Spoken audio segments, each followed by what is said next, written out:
I'm Craig Kenneth, a relationship coach and a psychotherapist. Every relationship is different and every breakup is different. Work with me and you'll get professional help on your situation. And if you're in no contact, focused on personal growth, my workbook series, The Knowledge, will help you make changes like you've never made before. Available now at AskCraig.net.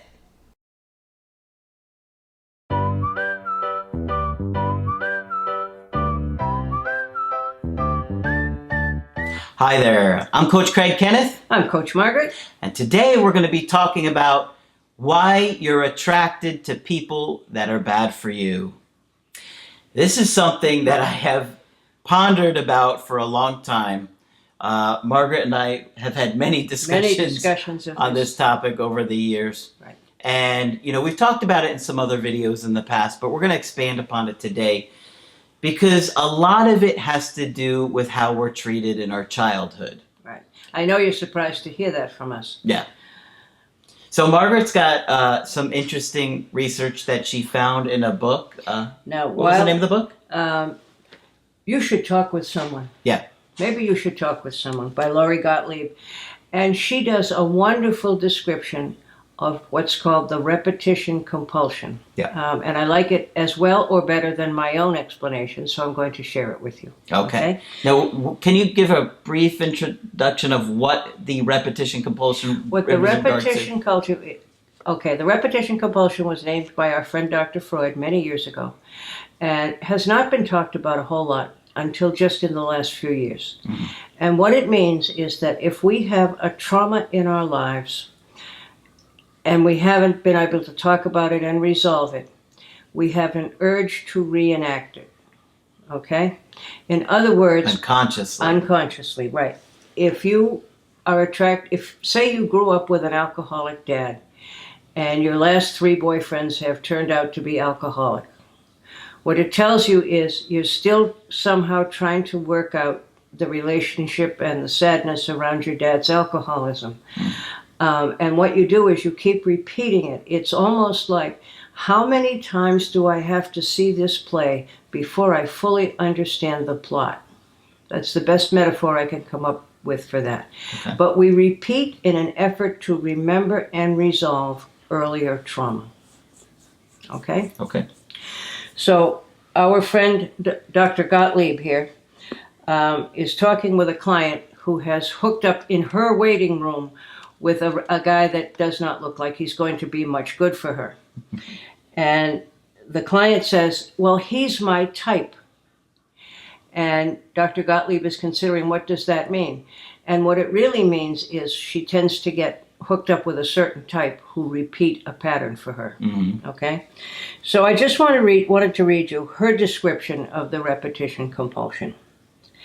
What many people mean by type is a sense of attraction, a type of physical appearance or a type of personality turns them on. But what underlies a person's type, in fact, is a sense of familiarity.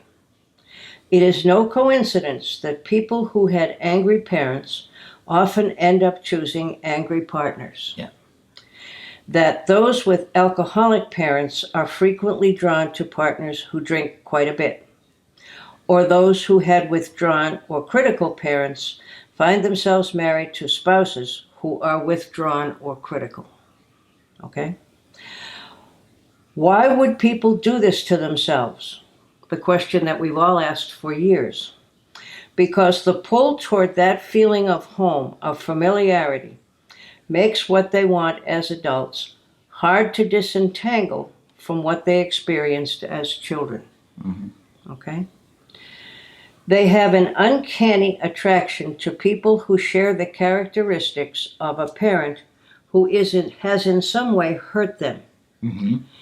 In the beginning of a relationship, these characteristics will be barely perceptible. Yeah.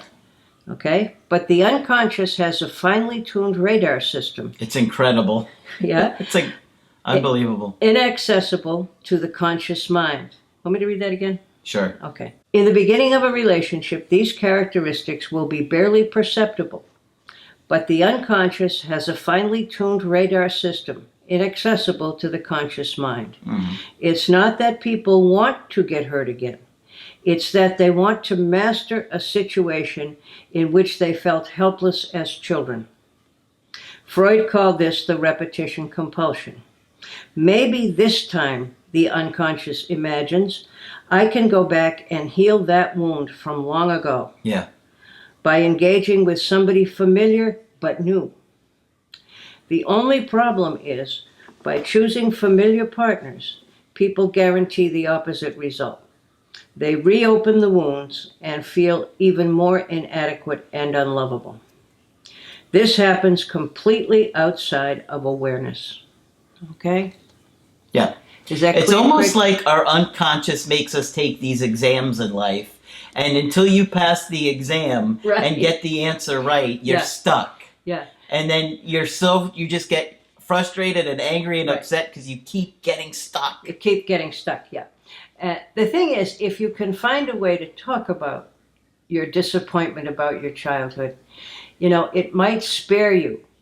And Freud himself said the alternative to repeating trauma is being able to remember and talk about it. Mm-hmm. But this happens when you really don't remember. Okay, that's the trick to this. So if you find yourself being attracted to a certain type who turns out to be just like one of your parents, Mm-hmm. then you need to give this some serious thought. And what you would want to do is, I really think you should talk with somebody about that, because talking is the alternative to reenacting. Yes. You have to process it. Yeah. Which is, one of the big things about doing the workbook is you're processing this stuff that's in your unconscious, and that's how you heal it. Right. And in order to process something, you have to acknowledge it, that you had a dysfunctional parent, okay? And you have to feel the disappointment and the sadness and recall the trauma. And once you've done that, then you can grieve that that happened to you, mm-hmm. which is the appropriate thing to do, and eventually move on. But it beats repeating it over and over again. Yep. Okay? Yeah, it's really incredible how something that hurts us in our childhood, it's like we're still hurt about it. It stays with us. Yes, we're hurt about it for stays 30, with 40, us. 50 years Right. until you really work through it and process it and deal with it. It's really unbelievable how it happens. And people often come to us and say, how can something that happened 30 or 40 years ago still be bothering me? Mm-hmm. And if it's been buried for the 30 or 40 years, it will bother you. It will somehow manage to come up in a repetition compulsion, in an unexplained depression, in unexplained panic attacks. Yeah, it's like your brain is trying to force you to be whole. Yes, or yes. Your like brain healthy. is trying to force you to deal with what's hurting you. Yeah. Yeah. And that way when you'll know that you've worked through it when your partner or somebody does it to you and you don't react with That's that right. intense That's hurt, right. sobbing and anger Yeah. and lashing out. And that's the stuff you have to work through. And the hardest part is a lot of times you have to be able to do it with the person you're attached to. Right. Right? Right. That's when it's really tricky to do it. And the unfortunate thing is, if we come from dysfunctional families, they probably didn't communicate. And the person we've gotten hooked up with probably did also, so he or she doesn't know how to communicate. Yeah. And it's just not easy. Mm-hmm. But there's nothing really that can't be worked on and improved if you're willing to do it. Yep. Okay? Awareness is absolutely critical. Yes. And having those aha moments. And then when it happens again, you don't get hurt in that way. You don't react in that same way. Right. Like if your dad hurt you a certain way over and over again, and then your boyfriend does that same thing, you have to find a way to be like, okay, I'm going to be okay, even if they did this. Right. And then when you stop reacting to it, I've found that it kind of, you don't keep having the exam. It doesn't keep coming up anymore. And the exam goes away. Once you've processed it, thought about it, looked at it, acknowledged it, accepted it, yeah. And that's the only alternative to blocked out material. Yeah. It's not easy, though. It No, does it's take not. a lot of work. It's hard work. But always remember, you already lived through it, and talking about it may be difficult, but you're going to live through that too. Yeah, absolutely. Talking about it is way better than keeping it inside. Keeping it inside is going to make it worse. Right. Some good stuff there. I thought so, and I liked the way she explained it. Yeah, good. So give Margaret a thumbs up for her research on this one. Of course, if you want to get our help personally, just go to my website, askcraig.net, sign up for the coaching option that works best for you. You want a coaching with Margaret? Feel free to sign up with me.